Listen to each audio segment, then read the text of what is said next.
Hello and welcome to the Ireland on the Fly podcast about the people and places of fly fishing in Ireland. The Costello Fermoyle fishery in Connemara is one that evokes historic nostalgia, mentioned as it was in Kingsmill moors a man may fish as a favourite location of his for sea trout. The fishery comprises the Casla River and a series of lakes including Glenicmurrin, Fermoyle, Clogher and the Schoolhouse Loughs, set in beautiful scenery against the backdrop of the 12 Pins Mountains. Although the numbers of sea trout are not as they once were, the Costello Fermoyle fishery is still a popular one for anglers chasing salmon and sea trout in historic surroundings. And for this week's Fishery Focus episode, Tom spoke to the fishery manager Brian Curran to find out more about the river and lochs in this incredible location, and he first asked him about how this season has gone. Well, I would say the season is mixed. Salmon were very slow to come in, and we didn't have much water then in June, which would be the main run for grills. We certainly had very limited spring fish, but Costello wouldn't be known as a fishery with a large number of springers. But we were very concerned that as the month of June was going on, we weren't seeing the salmon coming in, the grills coming in, But water came then towards the end of June, and both salmon and sea trout came in. There was quite a number of fish were in the lower pools of the system, and they weren't moving for I don't know for what reason, because normally sea trout will run regardless of the height of water, but these fish seem to be holding in the pools down there, and we were, a bit wondering what was going on. But anyway, plenty of rain has come since. It has been a lot of high water, and the fish ran in early July, both salmon and sea trout. So the run looks good. In comparison maybe to last year, we don't know the figures of how it's, but the outlook, it's looking like that the fish are late.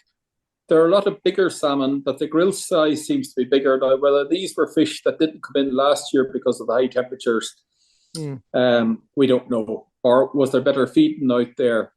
These are the type of things that, the marine environment, it's hard to tell what's happening out there.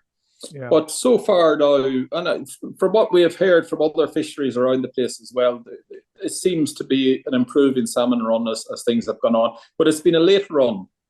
We're still getting salmon coming in, and certainly the sea trout are running still. But last year they were running right to the end of the season. Fresh fish were coming in, sea trout. So we hope that continues. Yeah, actually, I know myself as well from talking to a few of the guys, you actually had quite a decent sea trout run last year, didn't you?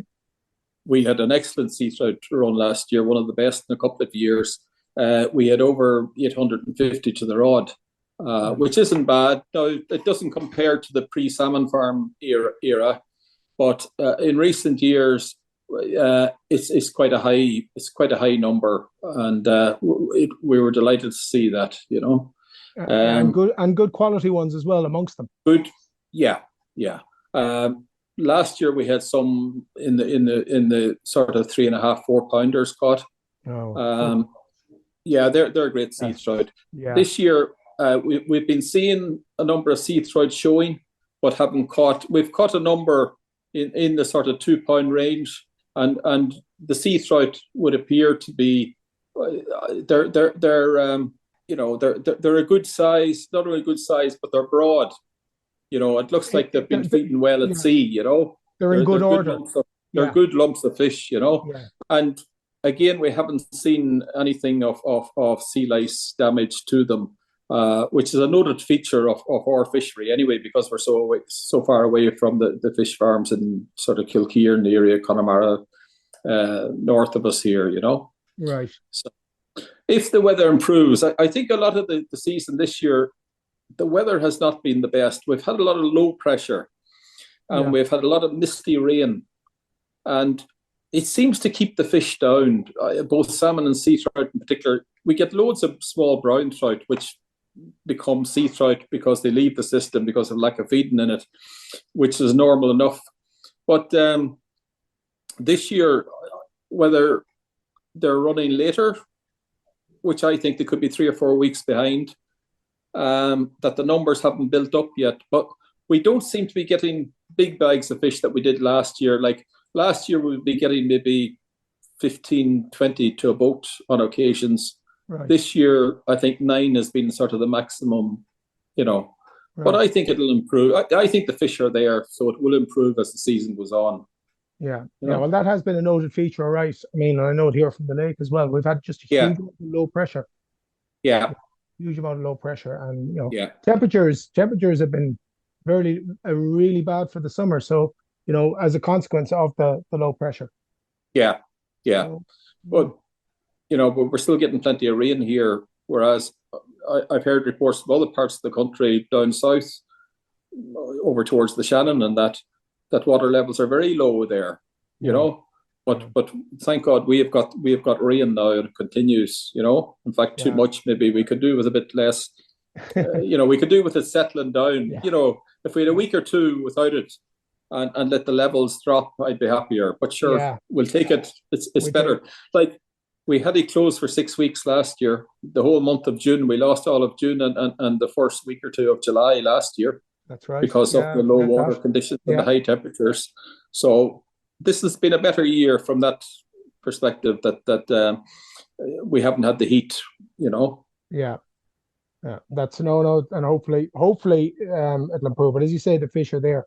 Yeah, You tell us a bit about, because I was going to ask about running up through the system, because yeah, I know the system. But actually, will you tell us a bit about the system for anybody who's listening who doesn't know about it? Everybody hears about Costello Fermoyle, but yeah. a lot of people might know what the It whole consists of. Yeah, encompasses. Yeah, it's mainly, there's two aspects to it. Obviously, Connemara is noted for the number of locks, and our system is no different. It starts up in the hills near Oughterard there. Shanawana would be the highest lake on it. We don't have a great fall as such, a couple of 100 feet really from top to bottom.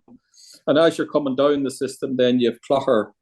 Clogher and Fermoyle would have been, lakes that Kingsmill would have talked about in his book there, Man May Fish.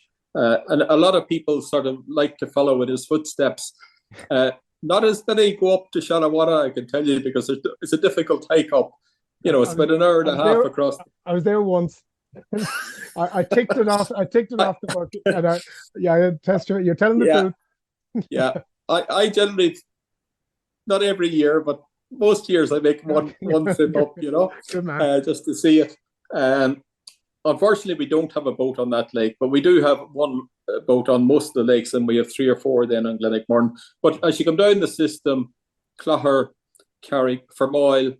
Fermoyle is a good lake, just above it, Doreen. And what happens is that sort of Doreen, the fish hold, it's a small lake, more like a big river pool rather than a lake. But it gets quite a few fish come up from Fermoyle if the water is there. To get up further, there's a falls, there's rocky terrain, and the fish won't attempt it unless there's good high water, which we've now got this last couple of weeks. Right. So they can pass it now. Brings you into Carrick, which is a small lake, half days fishing on it, and then up to Clogher. But coming back down again then, Fermoyle, Rusheen, a small lake, and you're into the butt of Glenicmurrin then, and Glenicmurrin is the main lake. It's the first lake on the system. There's a couple of side streams and lakes, Muckina, Clunadoon, which are not heavily fished, but then you have the Schoolhouse Lakes over to the eastern side of it. Again, not heavily fished. It used to be that in times gone past, people, if they were blown off the main lake, like Glenicmurrin, would fish from the shore on those lakes. But Glen is the biggest. It has a nice, what they call the Rock Hotel there on an island, Yeah. lunch hut. And like in times before I came there, there was no outboards allowed, and of course you had a number of Ghillies, renowned Ghillies, might I add, And what used to happen was it was very difficult to get on the system in times past, because a lot of English in particular used to come there, and they would take houses in the area, and they would spend a week or two on holidays there, and the ladies and the children would go off to the beach when the men went fishing on the system. So, and they booked it every year as well, So these people were there maybe 40 or 50 years, and then their family coming up after them, they did the Right. same and took it, and all this was the way it went, and as well as which, people used to fish carp, mayfly, and then into June, July, they would go to Connemara for the sea trout fishing. Trout, yeah. That was Yeah. that That was was the done thing. Yeah. it was, yeah, Yeah. So Glenicmurrin being the main lake, then you have 4 beats down from Glenicmurrin, about 3 mile in length from Glenicmurrin down to the sea. And our main beat would be beat 1, which is just from the bridge up to the cottage. There's a number of noted pools on it. You have the cottage, the cabbage, the dinner pool, and the manager's larder. Now, all of these names have been put on these pools long, long ago. Like, I think the first mention of Costello Fermoyle was in 1670 or 80. Ear Connacht, Roderick O'Flaherty book mentions it. I think that's the first mention, but it's a very long established fishery. It's going back hundreds of years that people have been fishing it and catching fish. And like, the catches in days gone by were colossal in comparison to today. One rod could get a couple of hundred sea trout in one day. Are you serious? Yeah. Oh yeah, it was unbelievable, but there was nothing to interfere with them. Yeah. There wouldn't have been much poaching. There's different types of poaching.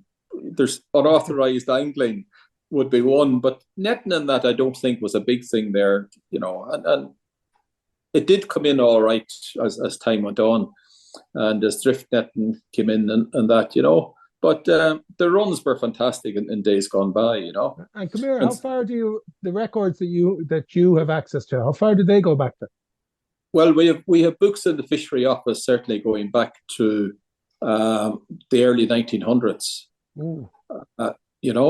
And like, the ownership of the fishery, I suppose in more recent times, you could say in the 1918, Bruce Ismay of the White Star Line, the Titanic. Yeah. When he got on board a lifeboat and came back, he bought the fishery then. That was about 1911, I think, was the Titanic, sometime around then.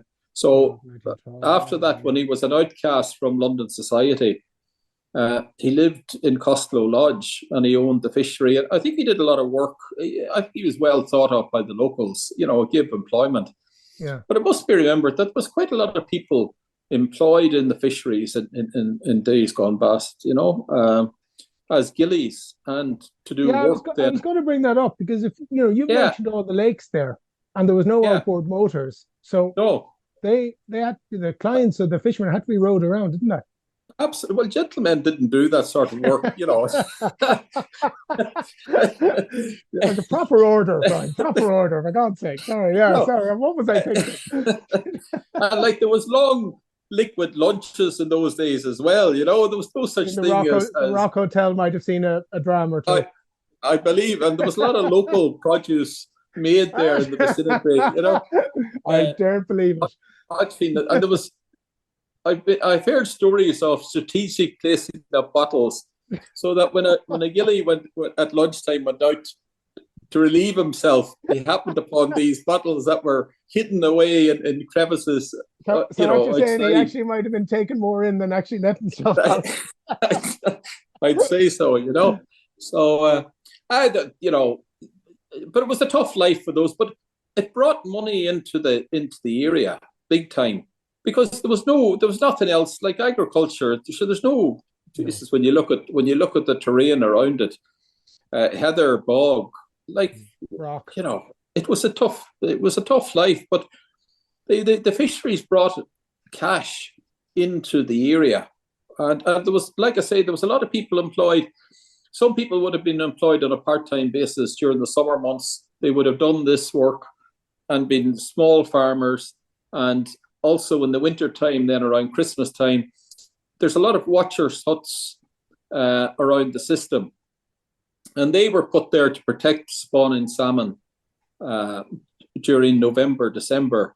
And you usually got 2 people two men generally, staying in these watcher huts. There was a fireplace in it. They had the turf around it to keep themselves warm, and they would go out at night or during the day to protect the spawning salmon on the reds. And generally, you find now wherever you see a watcher's hut, that's where you get a good spawning area, because that's where they were placed. They weren't there by accident.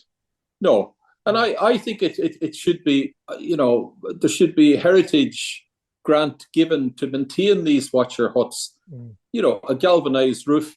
Like I have fishery huts on the Fishery at Fermoyle, at Clogher, and as I said, on the rock there in Glenicmurrin. They were built by Ismay back in the 1920s, and they're still solid, They are. So like, even a bit of, for small amount of money, I think these huts watcher huts could be used as places that people could overnight in them. I think in other countries, in France and that, they have them for walkers. And it would bring people into the area and open it up, because I know, say, Uderos has spent a bit of money doing up some of the roads and walk trails throughout the western side of Glenicmurrin there, and I think they were talking about expanding these walks up throughout it, and it's a nice place if you get the weather. And if you had these huts, they could stay overnight in them and light a fire, and it's like the bothies. They have them in the Highlands of Scotland, bothies. Yeah, where you can overnight in, just sit in. I used to stay in them in New Zealand as well. Yeah.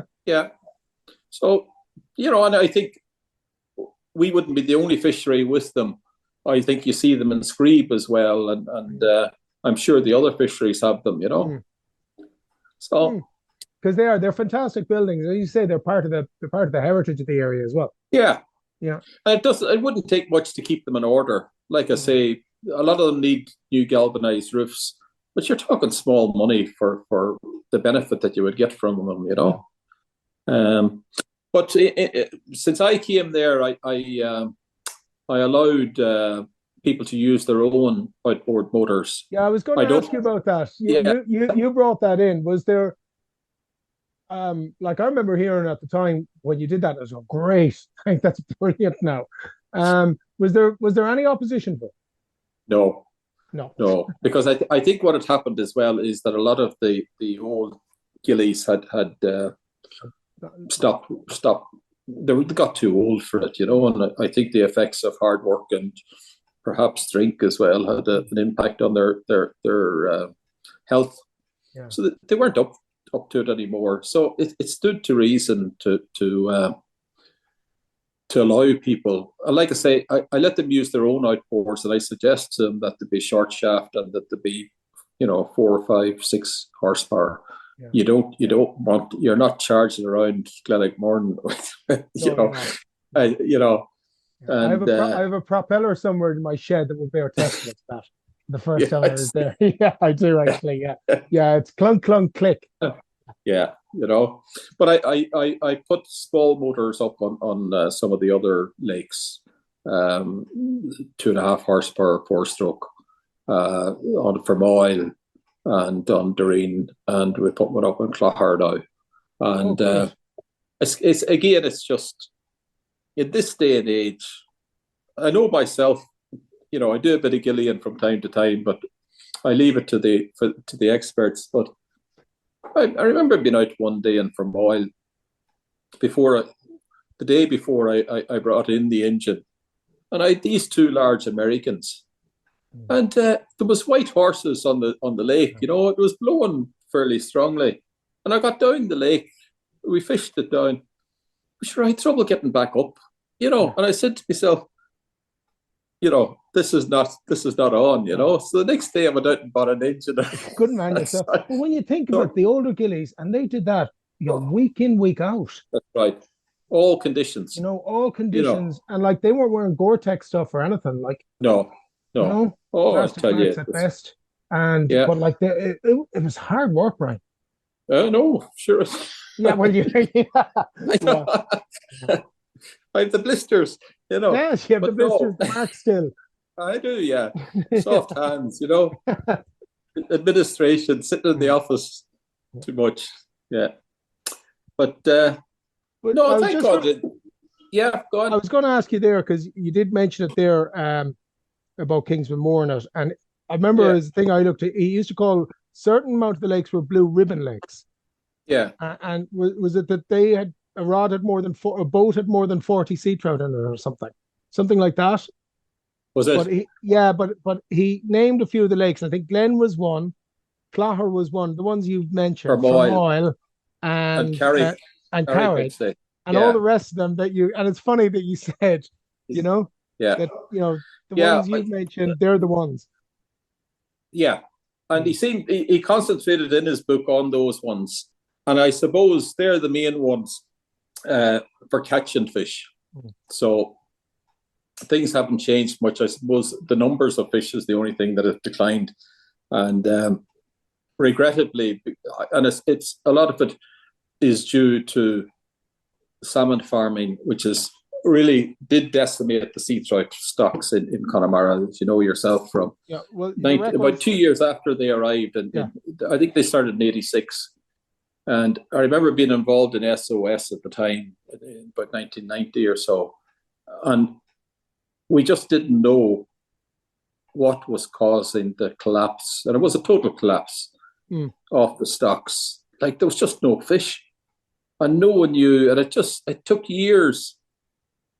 And we never got an admission by the salmon farmers that they were the cause of it. That lice from salmon farms was causing such devastation to the stocks, And like, I have to pay tribute to Billy Smith of Galway Bay against Salmon Cages, which I'm involved in myself and have been since it started. But like, if we hadn't put the pressure on to stop the Galway Bay application that BIM put forward, I think around 2015. Yeah. All of South Connemara, including the Casla, I'd say would be wiped out as fisheries now if that had got the go ahead. Yeah. And the salmon as well, in regard to Curran, it would have had a massive impact on that, because the salmon have to come up through the bay, and if you had these cages in the middle between the Aran Islands and Inburn here, it would have wiped them out, And it's tragic, that number one, that the scientists permitted this industry, open cages, free flow of water, multitudes of lice, diseases of various types, and from time to time we learn of a new one, that are impacting on these fish. Like, I'm very strongly opposed to it, totally opposed to it. I believe it's wrong. Number one, I believe it's morally wrong to be keeping millions of salmon in cages. Like, you say to yourself, what are we at? It's bad enough that we do it with cattle, pigs, chickens. Now we have taken salmon who should be free to roam the oceans, and we put them into these small pens, cages. We feed them what we think they like. They're given antibiotics. They're given, things to stop diseases, which can't really be controlled, and which then spread out from these cages. I think that it's a dirty industry, and it's totally wrong and shouldn't be permitted. And I've turned even against, we used to say, bring them on land.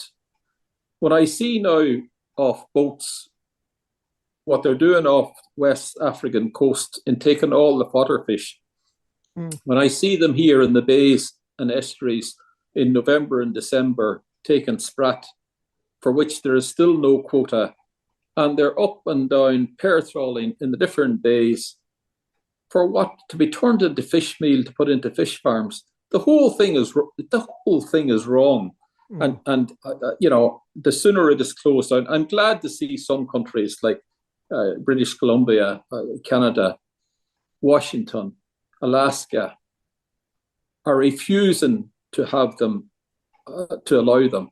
And I think the sooner we do it, the better. Well, I think, and this has come across for me in since I started doing the podcast and talking to various people on it, and I know it's a buzzword at the moment. The word is sustainability, and it's very much a buzzword at the moment. But you Yeah. know, and to be honest with you have to question the sustainability in its current format. You Yeah. know, you It's really not, do. it's not And like when sustainable. you're saying Right. there, like getting the fodder fish, which there's no quota for, surely Yeah. there's, you have to ask questions about that too. Yeah. Yeah. But anyway, Now, we're moving we off, go and we on. Yeah. do. Well, you did see, so you in 86, 80, in the late 80s, you could, and you can go to the records there, you did see a drop in Oh, the yeah. sea trout, drastic Totally. drop. Yeah. Yeah. Yeah. Now we are Could you sort give us of, an idea roughly? Do you know offhand there, let's say with the rod catches were, let's say in Costello in 84, 85 roughly? well, 85, the rod of catch of sea trout was 2,745, Right. Not bad. 2,500. Yeah. Right. And since then, it has dropped. Some of our, like, I could say 2021, 2020, 112, 267. Like I say, with a very good year, 842 was good. But it has fluctuated between a couple of hundred to about 2,000. So it's I think at one stage I thought I saw a figure of maybe 14,000 sea trout catches in the west of Ireland. And it had dropped. This was the early 80s, and it had dropped down to a couple of hundred. It was shocking, the collapse that occurred, so quick, and then without the scientific evidence then as to what caused it. It took us years to keep, working away to try to get the information as to what all this was, And when you're up against sort of departments or government institutions that are pro-government or that people are afraid to speak out because it might offend, like Ireland is a small country, but we have this sort of thing, well, don't rock the boat, don't put up your head. And I have to hand it to people like Michael Kennedy, who was the regional manager of the Western Regional Fishery Board, was not afraid to come on radio and TV and say it as it was, and call it out that this industry was causing, like, the losses are not only immediate to the fisheries themselves, the people, the Ghillies that worked for them, but then you had all the B&Bs, the hotels. This season used to run right to about the 8th of October. And it brought in numerous people during the summer months all over Connemara. Like, what we have done is switched resources that used to go locally and are now going to the shareholders in these multinationals in all over the world at our expense. They're using our water. They're using our fodder fish to produce this product that they sell, but we get the problems. And they get the profit. Exactly.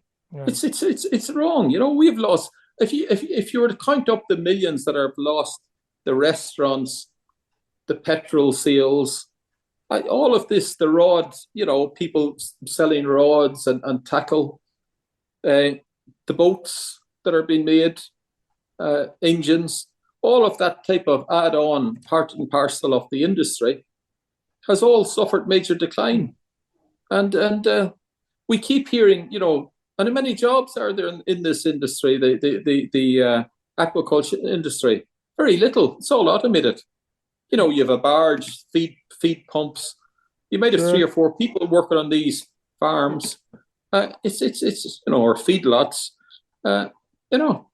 But sure, whereas, as we've discussed in past in other shows here, I mean, some of the time that the product doesn't even come ashore. It doesn't even come ashore. Yeah, no. And that's just testament to the way it's going. Yeah. And like we've got to, the only thing is, and it's things like this, like yourself, Brian, you've got to highlight this, and we've just got to keep highlighting. But I really think in this thing today, what we're living today is the sustainability is one, I think, that. And one of the girls that we had on from group in Scotland had said that, and this is the way that we're going to do it, and we've just got to highlight that all the time when we talk to people. If that salmon is on your plate and you're eating that, how sustainable was it to get onto your plate? And this is what we've got to do, and we've got to highlight it.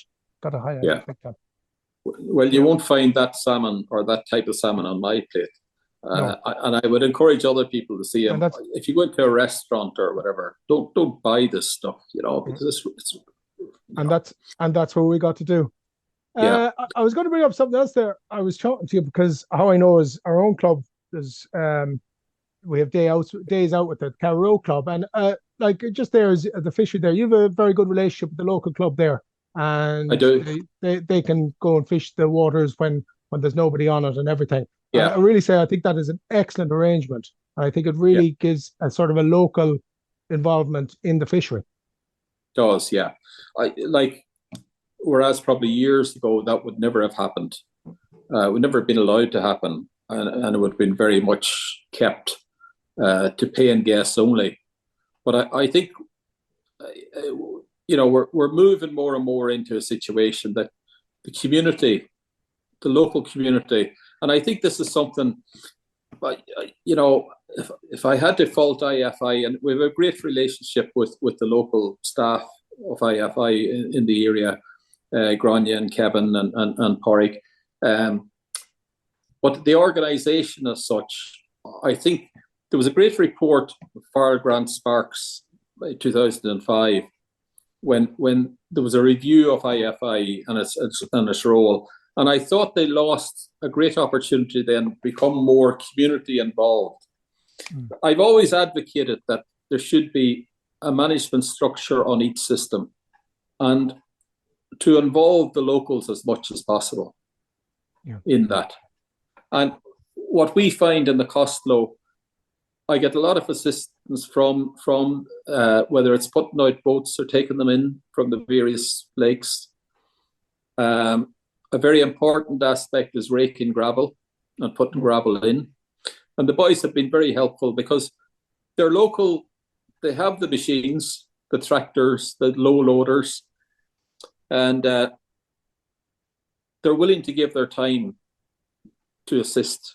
And the benefit they get then is they get very good access to the fishery because it isn't fished all of the time, every day, So whether it's the evening time or even during the day, like I'd one member of the club there about 2 weeks ago was fishing up in Beat 4 of the river, and he had 3 salmon. Wow. Now, that was exceptional up there, I have to say. At the same time, but still, it's an opportunity, and they go out on the lake. They have access. They have their own boat on one of the lakes on Glen, but they have access to the other boats as well, and they go out and But it's also good when it comes to competitions. They're very experienced then, and on a number of occasions, I have to say the Costello Club has won competitions quite comfortably. Yeah. But that wouldn't be one of the competitions. Sure we'll do it again. I'm sure we'll do it again this year. Against the Connemara Club, would it by any chance? That's right. You're very right there, right. That's true, yeah. But this year is another year. It is.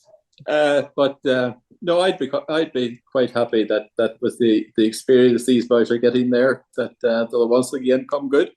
But it's good that they're the eyes and ears then as well. And if there was anything happening that was untowards, they would, they're on the lookout for that because they take ownership as much as well, which is important. Yeah, well, they feel that, naturally they feel there's some involvement in it. So, exactly. And that's it. Whereas you said before, to them. Yeah, but you said before, and it is to me as well. Yeah, and in years gone by, in other places this wouldn't have been allowed. I remember seeing once we were looking up at it's the time we were actually doing a bit about the salmon farms in Lochmarie, and I was researching a lot about Lochmarie and downfall. It was a YouTube video. And I thought there was a very pertinent point put in one of the comments section. And it was Jeremy Paxman was talking about the demise of Lochmarie and everything and how tragic it was, which it is. but somebody who, as their YouTube, don't get a name, just have a letter, but they left a comment. Now, their logo was the Saltire, the St. Andrews flag. Okay, so obviously quite Scottish. But his Right. comment was, why should I be worried about a water I would never be let fish? Yeah. And Yeah. I thought, God, Yeah. that's a salient point. Yeah. Whereas, Whereas if they've skin in the game, they'll look after it. Yeah. It's to their benefit, So it's No, but very good. I think like that's I great. say, I would like to see a situation that if we had a management structure on each system, that people there has to be more involved, and it is coming, that things like Law Pro and water protection, and people beginning now, local people, they may not be anglers, but they're taking an interest now in the waterways in their locality. Yeah. And they're beginning to, my only, when I look at the various reports we've got on water quality, because I sort of take in South Connemara as well and manage a number of systems in South Connemara, the Knock system, part of the Belishka, the Owen Riff, the Crumlin, and the Casla. And the problems that we have as to why our stocks of fish are not improving in a lot of these places are things like forestry. Water quality. If you don't have good water quality, what we've found, say, on the Belishka is that in parts of the Belishka that have a high concentration of conifers, the fish won't go in. It's too acidic. And they won't spawn. And if they did spawn, the eggs won't hatch out. Survive. No. So this is what I find about these reports of the EPA. A lot of the lakes have not been assessed. Right. So we need monitoring. But after that, they were very good in the last number of reports of identifying the problems. We've got to do something about them. There's no point in seeing forestry, wastewater, agriculture. It's interesting you should mention forestry, because there was obviously other problems that have faced sea trout throughout Connemara, and you mentioned forestry there, and it was pretty cavalier stuff when some of the initial plantations went in, and there was planting right up to watercourses, right up to the shores of lakes. Yeah. I mean, I saw it myself firsthand. You obviously have seen it way more than I have. Yeah, well, in South Connemara, say the Belishka system, you might know the Galway Wind Park is in the Clush Valley, and that whole area all over, it's you wouldn't believe it, but we have the highest concentration of conifer planting in Ireland in that area. Right. It's massive. And it's the headwaters of the Belishka, and it also touches on a number of other systems there, like the Crumlin and the Knock system there as well. And these systems, the Knock has a conservation limit of about 132. The Belishka system has a conservation limit of 594. And the latest counter figures, there's a counter went in 2011 there on the Belishka system. The Belishka would have equaled certainly the Costello system when it came certainly to salmon runs. The conservation limit for the Costello was 419, whereas the Belishka has a higher conservation limit, which shows that it is a bigger wetted area and more fish. But we have never been able, since 2011 when the counter went in, to reach the conservation limit. We generally get around 250, 300 annually on it. And they have done electrofishing on the various streams on the Belishka system, and it consistently shows a small number of salmon spawning in the eastern side of the system, where they have cut back the trees. So it sort of proves in a way that on the western side, where there's been no work done, the fish won't go into it because it's too acidic. Yeah. And we have constantly made representation to them to cut back the trees, to rehabilitate. I even wrote to the minister there last year asking her to put a levy on each conifer replanted. So it would go into a fund to undo the damage that these plantations are doing. The problem is that it's semi-state body Quilcha that operate there, and it's very difficult to get them to look on it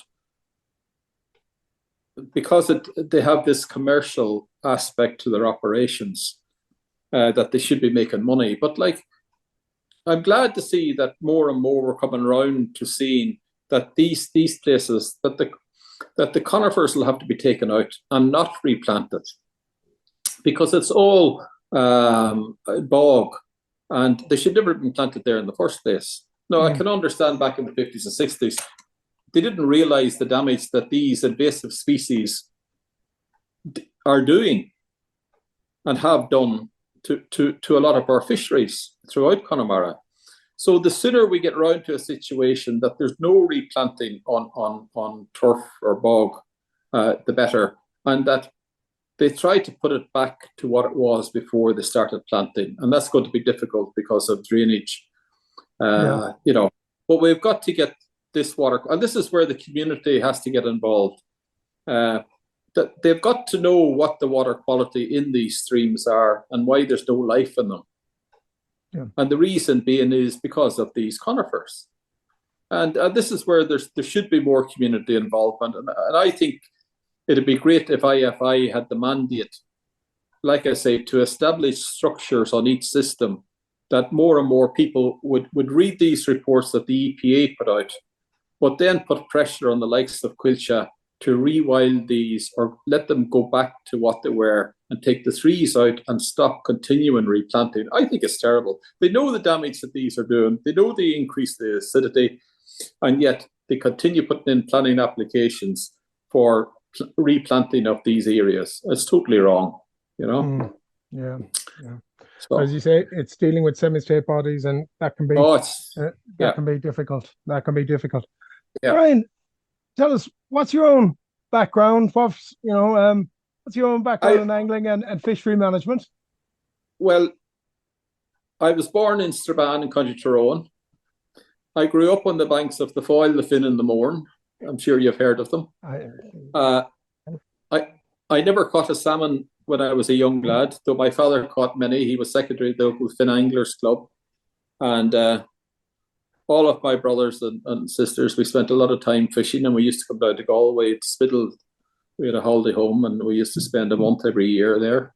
And fishing was all we did. During the day, it would be the lakes and the rivers, and the evening it was mackerel fishing off the back of Spiddle Pier. I came to Dublin in the 70s, and I got involved. I was involved in Nara in helping to set that up back in I think the 90s. I was chairman of the Western Regional Fishery Board for a while. I was on the board for a number of years. I was on the National Salmon Commission for about 7 years during it when we tried to get rid of drift netting, and we did succeed finally. I've always had an involvement from an administration point of view, shall we say, in trying to, if there was a problem, to try to get to the root of it and try to solve it in regard to fishing. So I'm not just, I think people are sort of, you're either an angler or sort of administrator or whatever. And I'm a bit of both, you know. So you're falling into the two categories. Yeah, well, I've been an angler since I was knee high, and when I was in Dublin, I learned how to fish in the lakes because we fished the rivers up north. So I didn't have access to boat angling until the 70s, and then the company I worked for, the financial institution, had a very good sports and social club. And those were great days, weren't they? Oh, they were, you know. And there used to be a lot of money put into it by the company. and it used to pay for weekends away fishing in various parts of the country, among other financial institutions of the day. And that's where I learned to fly fish then on Ool, Enel, Corrup, Mask, And but I have to tell you a story about the first salmon I caught. Back in the 70s. Right. Well, I think this would be I think so. This obviously would be your most memorable fish, would it? It would. Right. So we'll jump to that. And unbelievable as well. I had two good friends in Dublin, Ronan Grady from Kilkee and Liam Heron, and we started the first time we came to Corrup. We had heard about the mayfly, but we had never seen a mayfly, which is sad to say, but we just it never happened. So anyway, we arrived down and we had a small boat. I think it was about 14 foot. Oh, it was. You wouldn't put it on the lake now. You'd be arrested, and rightly so. No life jackets, of course, in those days. No. Big Ronan was about 22 stone, and you can imagine how this boat. Anyway, I think we went in around Birchall, and we set off and went up the lake. Fly fish. We had landed at Mogan's, and we were shaking every bush. We didn't know what a mayfly looked like. But anyway, anything, a moth, there was moths, there was everything and anything until some boy came along and showed us what a mayfly looked like. Anyway, we went up the lake and we landed on this island for the lunch, and we put out a bubble and worm, right? Right? And Ronan's, we were having the lunch and we were looking at Ronan's bubble, and we could see it going up and down in the line off the island. Out a couple of 10 or 20 yards out. And we decided to leave it till we had the lunch. Anyway, he lifted this rod, nothing on it. So I went over to mine and lifted it up, and lo and behold, here was this small grilse about 2 or 3 pounds. Couldn't believe it. And that was my first salmon. So it's unbelievable, to think that you get a salmon on Corrup on a bubble and worm, So it was great crack in those days, But there was a lot of the fishing was a lot better. I think it's sort of distressing now to go up the Corrup and to get the smell of slurry in the wind. It's the water quality. I'm afraid we need drastic action in regard to the limestone and whether we should allow the spreading of slurry so close to the shore. Or anyway, if I had my way, there'd be none allowed within 50 miles of the place. Well, because it does go down. It obviously goes down through the fissures and that down, the cracks in the limestone, and it's going into the lake, and it's a great resource, the 3 lakes. And I was involved in the water protection group for a while, and a great group. It was doing great, great really work. Was done, But everyone, it's not just the anglers, but it's every communities living around it have got to take ownership again of this lake. We don't want a septic tank, there as a lake. No. That's what's happening, No, and I agree with you on that.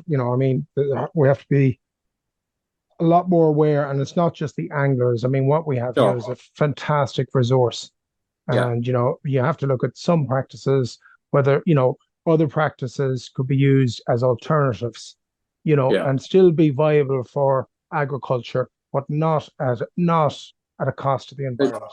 No, I agree with you totally. I agree with you totally. And again, this is the intensification. The cattle kept in sheds and been fed. It's back to what you said about cage salmon farming.